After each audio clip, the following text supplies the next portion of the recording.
kumbaga parang na-overcome nyo na yung mga limiting beliefs nyo mga kapiksi, yung mga balakid nyo, and magsisimulang maging maganda yung takbo ng swerte sa inyong buhay mga kapiksi. Ito guys, oh, swerte ito, mga kapiksi. Ayan, oh, money money come to me. Ito ano pasensya na kayo. Naging ano ko na kasi, naging habit ko na yung palaging pagsasabi ng money money come to me, kasi pag nakita ko ng magandang energy pagdating sa pera, yun agad yung naiisip ko mga kapiksi. Kasi kayo guys, sobrang sipag nyo talaga, eh dahil sa sobrang kasipagan nyo, talagang nahahatak nyo papasok sa buhay nyo yung mas marami pang pera mga kapiksi.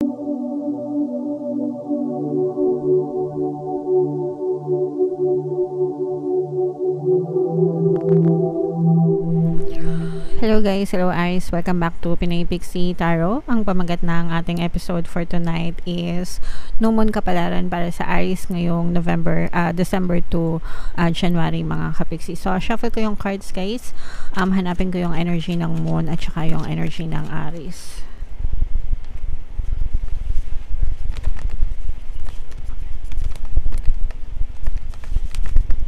So ito yung energy ng Moon mga kapiksi. Ngayon naman hanapin natin yung energy ng Aries. Ito guys, so Aries, kayo ay na-represent ng King of Wands sa ating spread. Combination to guys ng positive and negative energy. General reading lang guys, pwedeng mag-resonate, pwedeng hindi. Yung new moon ngayong December mga kapiksi ay December 12, tapos yung next na new moon naman mga kapiksi ay sa January 11. So ang reading na to ay para sa period na yan mga kapiksi. So ito guys, okay. So, angel number 888, mga kapiksi, check nyo yung ibig sabihin yan kasi baka may additional na mensahe sa inyo ang inyong mga anghel gabay. Ito guys, nakikita natin na ma-overcome. Ito yung good news mga kapiksi, kasi yung iba sa inyo for the longest time parang nag-a-aspire kayo na umangat, umasenso, ma-promote sa trabaho, pero meron kayong block, no? Meron kayong block kaya hindi kayo napopromote. Let's say for example, ang tagal-tagal nyo nang sa trabaho nyo, gustong-gusto nyo ma-promote pero hindi kayo napopromote. May ibang tao na napopromote kesa sa inyo, pero itong pagkakataon na ito mga kapiksi, nakikita natin na unti-unting nawawala yung mga balakid nyo, and kumbaga parang na-overcome nyo na yung mga limiting beliefs nyo mga kapiksi, yung mga balakid nyo, and magsisimulang maging maganda yung takbo ng swerte sa inyong buhay mga kapiksi. Ito guys, oh, swerte ito, mga kapiksi. Ayan, oh, money money come to me.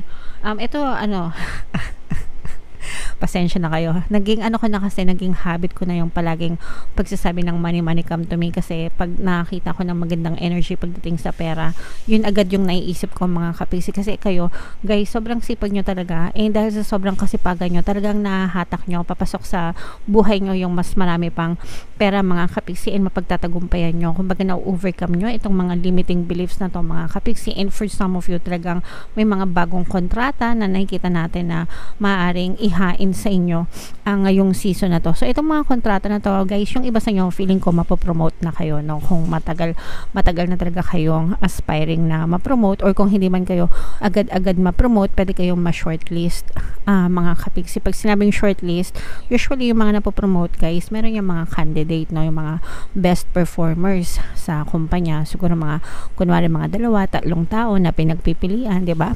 Ng mga managers, ng mga supervisor. Ito si ABC, yan tatlong yan, magagaling yan. So obserbahan natin kung sino sa kanilang tatlo yung magiging karapat-dapat para ma-promote dito sa posisyon na to. So usually ganun. Hindi naman yan isang tao lang na pinagpipilian. Usually tinitingnan yan sa mga top performers. Okay, so yung iba sa inyo parang ganon, mapapabilang kayo sa ABC mga kapiksi, na pwedeng maging top performer, tapos pwedeng kayo yung mga maging candidate sa promotion mga kapiksi. Pero iyan ay simula, no? Iyan ay simula sa inyo, na ibig sabihin na-overcome nyo na guys yung inyong mga limiting beliefs, and dahil dyan mas lalo kayo magiging positibo, and dahil dyan mas lalo nyo pang ma-attract yung swerte sa buhay nyo. So i-mind nyo na to guys, no? Mind swerte, mind good luck, mind good fortune, mind maraming pera, no? Kasi talaga nakikita natin yung magandang pag-ikot ng pera, kaperahan sa inyo. Ganun din mga kapiksi kung kayo ay nasa sales, nagbebenta, ganyan. Angel number 999. I-check nyo yung ibig sabihin yan mga kapiksi, baka may additional na message sa inyo. Yun, nakikita natin na for some of you, maaaring nagkakaroon pa kayo ng conflict, ganyan, conflicting thoughts, parang iniisip nyo, ako ba talaga? No? Parang mga ganon, talaga ba na napili ako? Talaga ba? Ganon. So, may mga tanong pa kayo sa sarili nyo. Pero guys, no, kung magtatanong kayo, dapat positive, wag negative, okay? Para talagang you're affirming. Once you're, kapag lahat ng thoughts, mga kapiksi, na iniisip nyo, lumalabas sa isip nyo, lumalabas sa bibig nyo, you're already confirming it, guys. Okay? So, always maging careful kayo kung ano yung sinasabi nyo, because your words are your magic wand, no? Yung pananalita nyo, magic wand nyo yan, mga kapiksi. Parang isang kumpas lang. Kapag wala kayong block, pwedeng mangyari. Pwedeng maging instant yung mga manifestation nyo, depende sa blocks nyo, mga kapiksi. Alright? So, ayan na, nakikita natin na ito yung this is more on money energy, mga kapiksi. Pwedeng sa trabaho, pwedeng sa negosyo, pero nakikita na natin yung pagiging abala nyo, yung pagiging passionate nyo. Yung iba sa nyo guys, parang feeling ko meron kayong negosyo, yung iba naman negosyo, na parang nandun talaga yung buong puso at kaluluwa nyo. Nilalagak nyo na lahat ng energy nyo para maging matagumpay at maswerte kayo sa inyong pagnenegosyo. And okay lang yan, mga kapiksi. Ganyan talaga pagka mga business owners, gustong gusto talaga natin na nagtatagumpay yung mga business natin. Mag-ingat guys, no, sa mga scammer, manloloko, lalo na pagdating sa pera. Transaction, sa mga transaction nyo, online and offline transactions, sa mga pera transactions, money transactions, business transactions, communication, mga kapiksi, feeling ko maaari kayo magkaroon ng miscommunication, conflict, and yun yung maaaring maging dahilan ng panloloko sa inyong mga kapiksi. Alright? And for some of you guys, ito rin yung chance na binibigay sa inyo ni universe para magtanim kayo ng good karma, mga kapiksi, no? Parang sinasabi dito na bigyan kita ng chance, ito na abundant na yung pamumuhay mo, tingnan natin kung paano mo ibabalik sa ibang tao yung mga blessings na meron ka. So it's very important guys na kapag tayo ay nagkakaroon, wag natin kakalimutan din na tumulong sa ibang tao, kasi tinulungan tayo ni universe, mga kapiksi. Okay?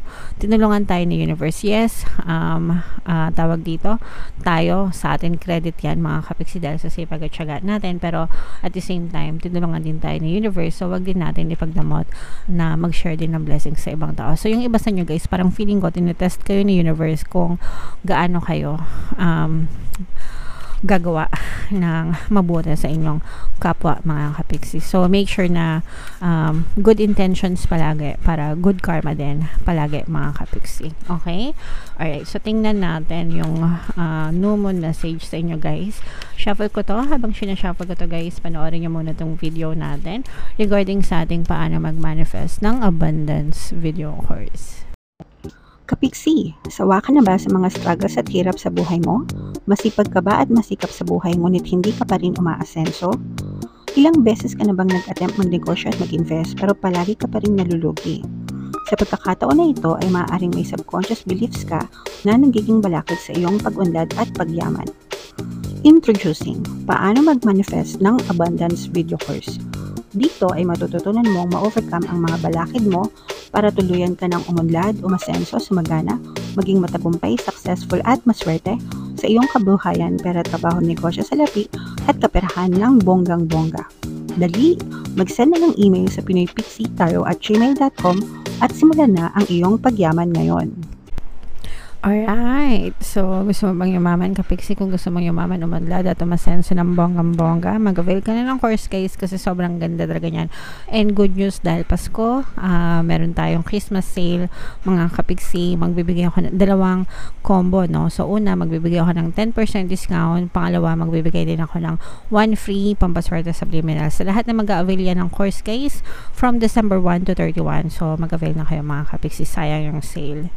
Meron din tayong email coaching, manifest your desires using the law of attraction. If meron kayo mga specific na gusto nyang i-manifest, pwedeng love and relationship, pwedeng money or career, mga kapiksi, pwede kayong magpabook ng email coaching session with me.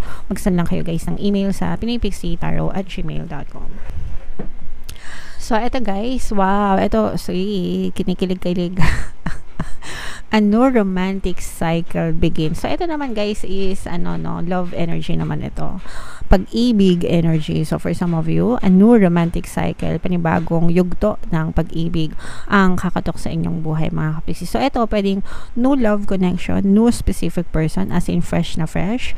Yung iba naman sa inyo guys, pwedeng reconciliation. Same person, old person, pero new love connection. So, ibig sabihin, pwedeng magkabalikan yung iba sa inyo, mga ka-Pisces. Alright? Reach out to someone. So, by the way, sa mga gusto talaga nito, i-mind nyo na yan. So, i-mind nyo na to. Mind new love, mind new connection, mind reconciliation. And itong mga swerte na to guys, yung mga sinabi ko sa inyo kanina, hindi ko alam kung nasabi ko sa inyo, pero i-mind nyo na to sa comment section. Mind swerte, mind good luck, mind good fortune. Kasi pati sa pag-ibig, swerte kayo mga ka-Pisces. Alright? So, reach out to someone and let them know that you care. So, kung meron kayong partner o a specific person, mga ka-Pisces, let them know how you really feel towards them, mga ka-Pisces. Feel more, think less, no? So, feel more, no? Huwag masyado mag-isip, mga ka-Pisces. Ang importante is yung emosyon. Pero, hindi pa rin pwede, guys. Gamitin pa rin ang isip, mga ka-Pisces, no? Huwag kayo dun sa mga forbidden na relationship. Masama yun, guys. Mga karma at mga karma kayo. Marriage or engagement is on the card. So, for some of you, mga ka-Pisces, no, pwedeng nagle-level up naman yung inyong relationship with your partner or specific person. Kunwari, meron na kayong partner right now. Jowa, ganyan. Pwede kayong magpakasal. Pwede magkaroon ng engagement, marriage proposal, ganyan. For some of you naman, kung matagal na yung relationship nyo, let's say, for example, matagal na kayong mag-asawa, magjowa, maaaring mag-spark ulit, no? Marikindle ulit yung inyong love relationship. For some of you guys, sa mga ka-Pisces natin na may mga pinaglalabang legal, no, mga legal matters, mga ka-Pisces, a legal matter will go your way. Ibig sabihin, magiging favorable sa inyo yung sitwasyon. So, pagdating sa mga ganyan guys, best affirmation is everything always works out in my favor. Okay? So, favorite kaya ang affirmation na yan. I-comment nyo sa baba, mga ka-Pisces, everything always works out in my favor. Para talagang lahat ng bagay is pabor sa inyo, mga ka-Pisces. And pay some attention to your appearance, but don't be all about appearances. So, syempre guys, kailangan presentable din tayo. Kumbaga parang pagtuunan mo rin ng pansin yung sarili mo, yung appearance mo, ganyan. Not because sinabi, pero because gusto mo na maging maganda yung pakiramdam mo at yung tingin mo sa sarili mo, mga ka-Pisces. You do it because of you, not because of others. Hindi para maging maganda ka sa paningin ng ibang tao, kundi para maging maganda yung paningin at para pakiramdam mo sa sarili mo. Alright? Okay, so yeah. Comment down below, Aries, if naka-resonate kayo and yung mga pinapamind ko sa inyo guys, i-mind nyo na yan sa comment section para talagang ma-experience nyo. And yung course natin guys, huwag nyo kalimutan, mag-avail na kayo. Sobrang ganda talaga nun.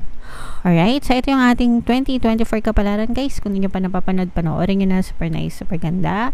And ito naman yung ating success stories ng paano mag-manifest ng abundance video course. Click here to subscribe, mga ka-Pisces. Thank you for liking, sharing, and subscribing. See you again next time. I love you all guys. Have a nice day. Bye-bye.